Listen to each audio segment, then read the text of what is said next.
Ok, vamos continuar. Vamos falar agora sobre a coisa julgada, nosso próximo tema. O que é a coisa julgada? Eu falei que a sentença produz vários efeitos. E com certeza a coisa julgada não é um efeito da sentença. A coisa julgada, meus amigos, é a autoridade da sentença, é uma qualidade que a sentença tem, que a decisão tem. E quando eu falo sentença, eu quero falar aqui em decisão de uma forma geral, porque nós sabemos que transita em julgado não apenas a sentença, mas também uma decisão de mérito pode transitar em julgado, um acórdão. Então eu falo de sentença, eu quero falar sobre decisões que se sujeitam ao trânsito em julgado também, qualquer uma delas, tá bom? Coisa julgada é a autoridade da sentença que torna indiscutível e imutável aquela questão principal que foi decidida. Essa é a nossa coisa julgada material e é essa a ideia trazida pelo artigo 502 do CPC. Denomina-se coisa julgada material a autoridade, não efeito. A autoridade que torna imutável e indiscutível a decisão de mérito, não mais sujeita a recurso. A primeira observação que eu faço aqui é a de que a coisa julgada não é efeito e sim autoridade. A segunda observação aqui que eu faço é a de que os recursos produzem um importante efeito no processo que é chamado de efeito obstativo ou efeito impeditivo de trânsito em julgado. Note que eu só tenho coisa julgada após o esgotamento das vias recursais. Porque a coisa julgada é a autoridade que torna imutável e indiscutível a decisão de mérito, não mais sujeita a recurso. Portanto, enquanto houver um recurso pendente, não haverá coisa julgada. Tá legal? Isso é importante. Um efeito importante dos recursos, não da coisa julgada. Quais são os efeitos dos recursos? Vários efeitos. Recurso tem o efeito devolutivo, recurso tem o efeito translativo, recurso tem o efeito, eventualmente, suspensivo. E um dos efeitos é o efeito obstativo ou impeditivo do trânsito em julgado, tá bom? Todo recurso possui esse efeito. Enquanto houver recurso pendente, não haverá coisa julgada. Coisa julgada é um direito fundamental, porque previsto na Constituição, artigo 5º, inciso 36 da Constituição Federal. Um direito fundamental. E isso terá alguns reflexos, essa compreensão terá alguns reflexos lá na frente, quando nós falaremos sobre conflito entre coisas julgadas. Coisa julgada e conteúdo declaratório da sentença. Olha só, vamos aprofundar um pouquinho mais no conceito. Compreendemos então que coisa julgada é a autoridade que torna coisa julgada material, autoridade que torna imutável e indiscutível a decisão decisão de mérito não mais sujeita a recurso. Só que essa autoridade que torna imutável e indiscutível a decisão, ela recai sobre o que mesmo na sentença? Tudo da sentença? Não.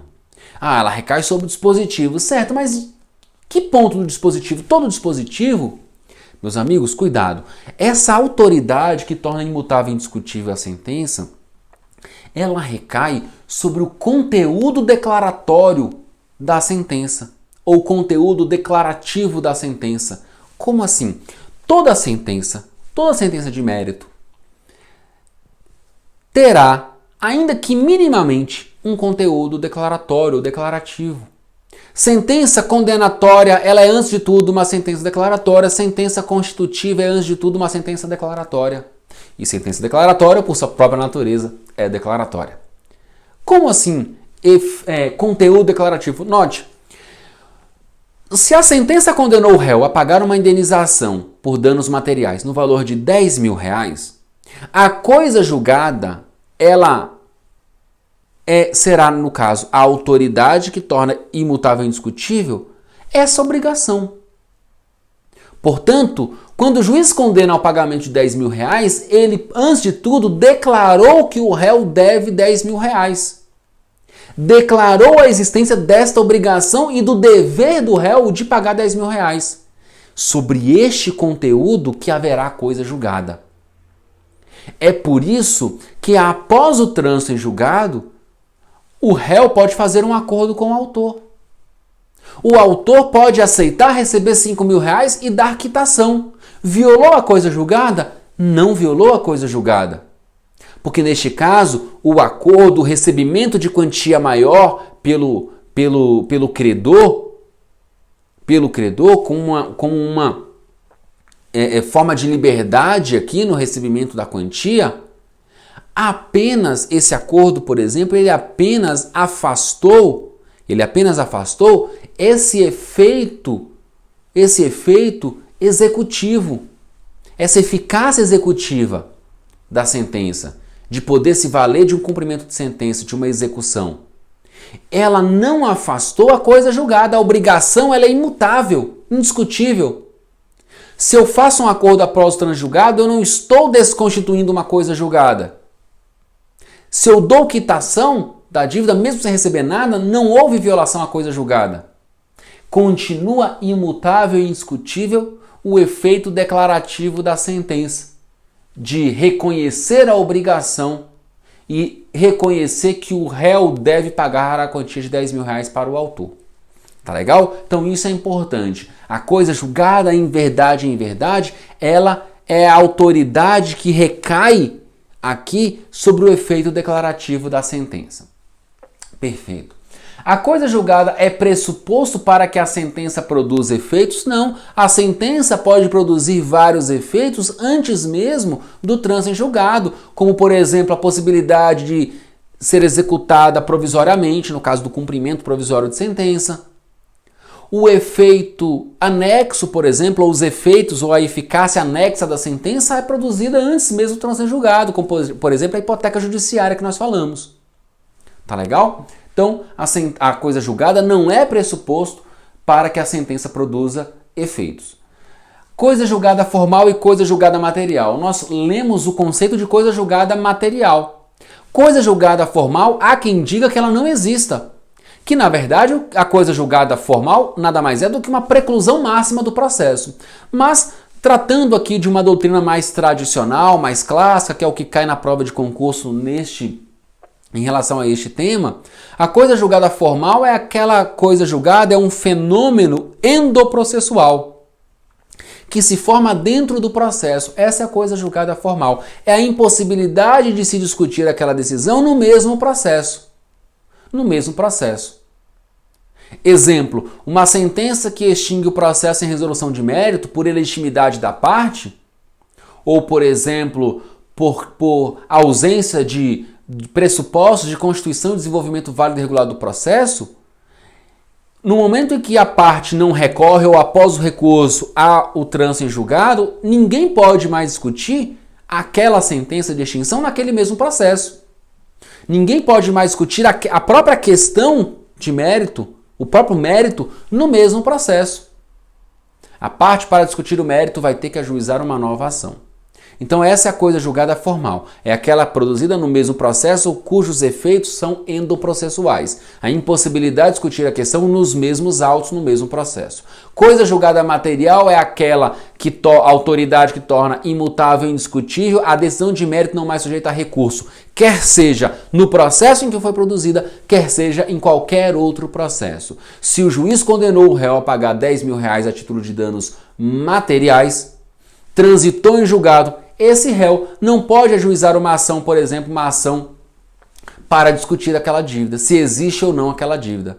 Ele não pode mais, porque aquela dívida já foi reconhecida neste processo. É a coisa julgada material. A imutabilidade, quer seja naquele processo em que foi produzida, quer seja em qualquer outro processo. Distinção, então, entre coisa julgada formal e material, lembrando que parte da doutrina entende que coisa julgada formal nada mais é do que uma preclusão máxima. Limites objetivos da coisa julgada. Quando nós falamos em limites objetivos da coisa julgada, nós estamos falando o que efetivamente faz coisa julgada na sentença. É o dispositivo, é a fundamentação, é o relatório? Evidentemente que é o dispositivo. É sobre o dispositivo que há a coisa julgada. Mas sobre todo o dispositivo, cuidado. O artigo 503 vai dizer: a decisão que julgar, total ou parcialmente o mérito tem força de lei nos limites da questão principal expressamente decidida. Quando nós falamos em questão principal e quando nós lemos o artigo 503, nós devemos fazer uma distinção importante: objeto do processo e objeto do litígio, ou objeto da demanda. Qual a distinção entre objeto do processo e objeto do litígio? Todas as questões discutidas e decididas no processo, no curso do processo, fazem parte do objeto do processo. Todas as questões discutidas e decididas no processo, durante todo o processo, elas compõem o objeto do processo. Mas nem toda questão que compõe o objeto do processo compõe também o objeto do litígio.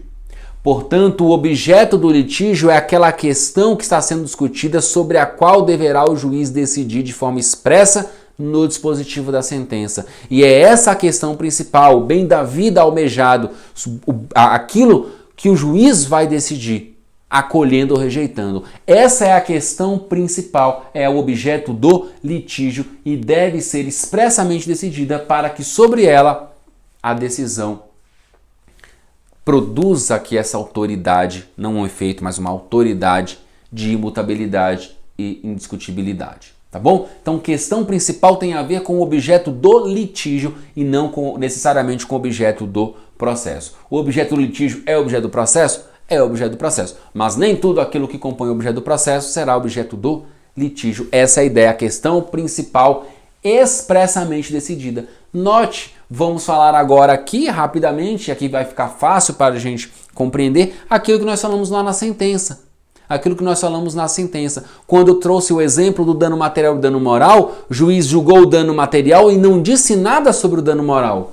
Faz coisa julgada? Não, por quê? Porque, embora seja o objeto do litígio, essa questão principal não foi expressamente decidida. E aqui vem uma outra observação. Demais questões que foram ou que poderiam ter sido suscitadas. Olha só que interessante. Vamos imaginar que para o julgamento dessa questão principal, várias questões, vários fundamentos fossem possíveis aqui de serem alegados. Vários. Havia muitas possibilidades aqui quanto a questões, a teses, a temas, matérias e fundamentos sobre essas questões, sobre esse pedido principal. E a parte ou as partes se valeram de algumas questões, de alguns fundamentos, para levar ao juiz aqui argumentos para o julgamento desse pedido principal. Mas nem todos, certo? Certo.